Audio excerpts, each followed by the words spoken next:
اب ہم چلتے ہیں جی پانچویں پورشن کی طرف، سمجھے، پانچویں پورشن کی طرف کہ مال کے ذریعے کہاں آزمائش ہوتی ہے۔ آپ مناکحت میں دیکھ لیں، نکاح میں زندگی میں غمی خوشی آتی ہے، نکاح بھی افزائش نسل کا اللہ تعالیٰ نے ایک طریقہ رکھا ہے، عفت و عصمت کا اللہ تعالیٰ نے حفاظت کے ایک طریقہ رکھا ہے، وہ نکاح کا۔ ہم اس نکاح کے اندر بھی دیکھ لیں کہ مال کی وجہ سے آزمائش ہو رہی ہوتی ہے۔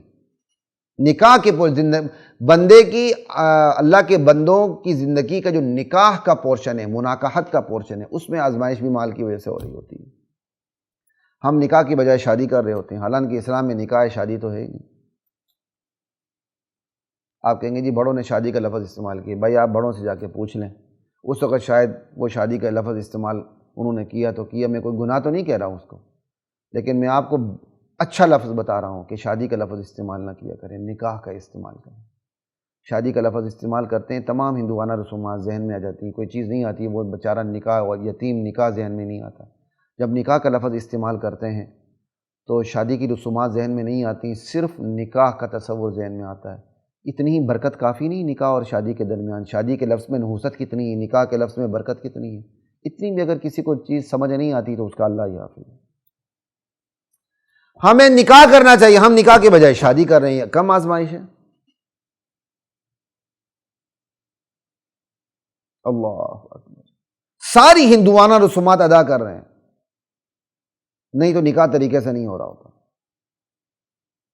بچی سے جا کر اجازت کیسے لینی ہے، اس پر گواہ کیسے مقرر کرنے ہیں، جو نکاح پڑھانے والا ہے اس کے سامنے ہم نے نکاح کی ضروریات کیسی پوری کرنی، پتہ ہی نہیں ہوتا جی، جاہلوں کو پتہ ہی نہیں ہوتا۔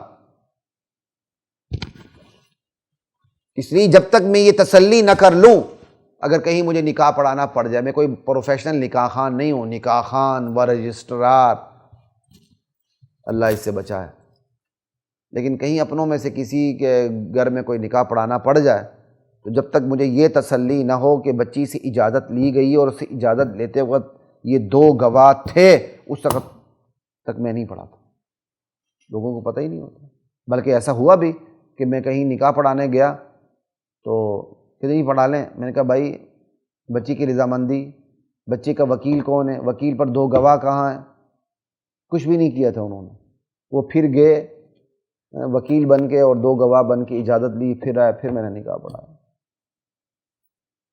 نکاح کے بارے میں جاہل، شادی کے بارے میں سب کچھ پتہ ہے۔ شادی کے بارے میں کون کون سی ہندوانہ رسومات ادا کر کے اپنی بیٹی کا گھر برباد کرنا ہے، اس نکاح کو بے برکت بنانا ہے، اور داماد کو اپنی گردن پہ سوار کرنا ہے کہ وہ قبر تک آپ کا پیچھا نہ چھوڑے، گردن پہ سوار ہو کے آپ کا مال، آپ کی جائیداد اور آپ کی بیٹی کو بھی کھا کے فارغ کر دے۔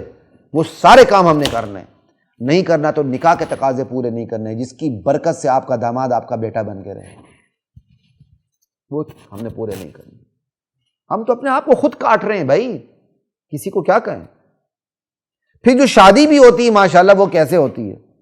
مالدار مرد سے ہوتی ہے یا مالدار عورت سے ہوتی ہے؟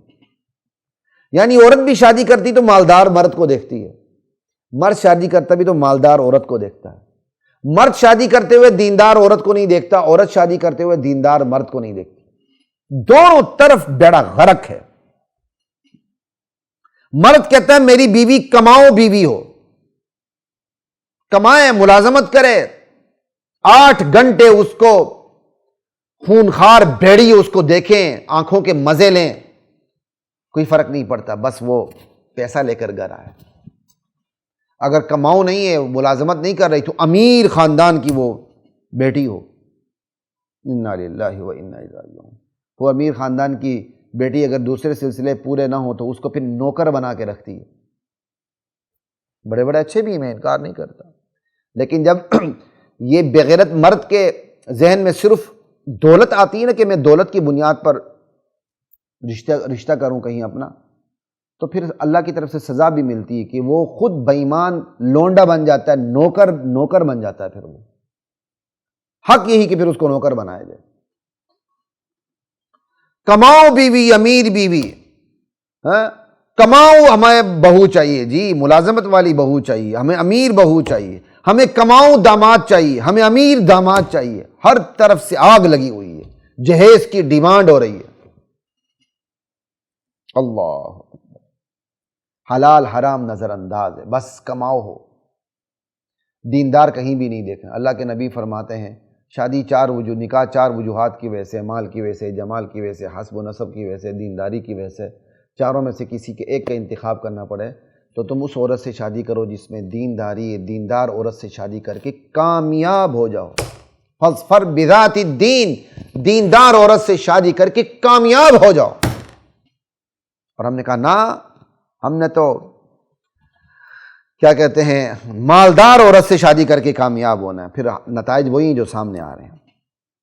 شادی کی رسومات پہ خرچ کرنا ہے، آزمائش نہیں ہے۔ مسجد پہ خرچ نہیں کرنا، شادی کی رسومات پہ خرچ کرنا ہے۔ فلاح پہ خرچ نہیں کرنا، خسروں کو ویل دینے پہ خرچ کرنا ہے۔ اللہ اکبر، کیا کریں، کہاں تک جائیں؟ یہ تو مال کی آزمائش یہاں تک آ گئی ہے کہ بیوی سے مباشرت کرنی ہے تو پہلے اس کو شاپنگ کروائیں، شاپنگ کروا کے راضی کریں، پھر وہ مباشرت پہ تیار ہو۔ کیا باتیں کریں بس یہاں، انا للہ و انا الیہ راجعون۔ آوے کا آوا بھی گلا ہوا ہے۔